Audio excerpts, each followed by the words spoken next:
xong nó bắn nó đe. Được. Màu thì đéo có con mình trẻ thì nó làm cho được nó mổ dưới chân. Nó làm gì cái đùng mày vào. Em phá nhà. Ở nhà. Chủ má lùng mẹ chạy giữa các triệu này nó siêu rồi. Thì chim mắt rồi mẹ mất lòng chưa đấy lấy lòng về thì lấy thôi đúng không? Khi nào lấy trả lại nha. Hả? Khi nào lấy trả lại nha. Về lấy lên cái lúc mình cướp luôn còn được nữa đúng không? Cướp là mình phải dùng chiêu gác đúng không? Bây giờ em xài rồi là mình lại mua 10 lon bia với ít mồi về là bắt say là cướp lòng rồi đó mà. Chơi chiêu đấy hả?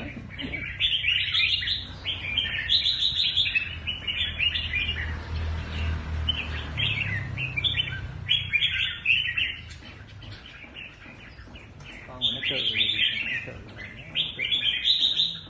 bắn chịu lông.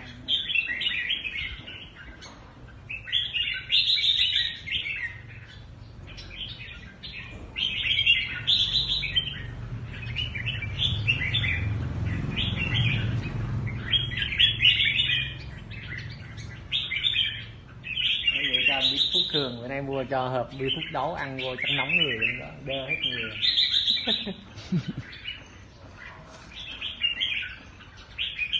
Từ nó ngấm anh.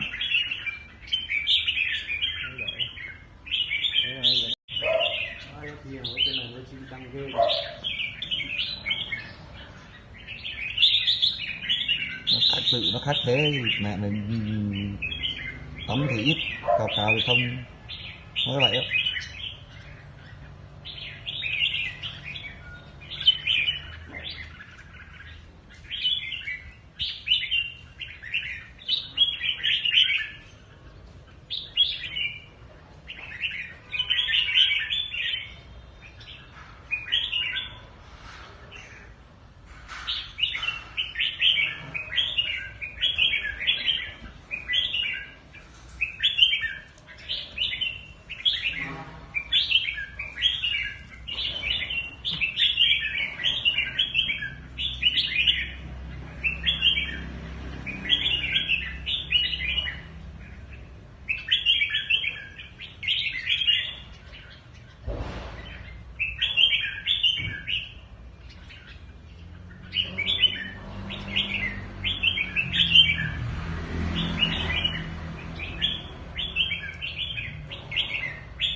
Chào nào.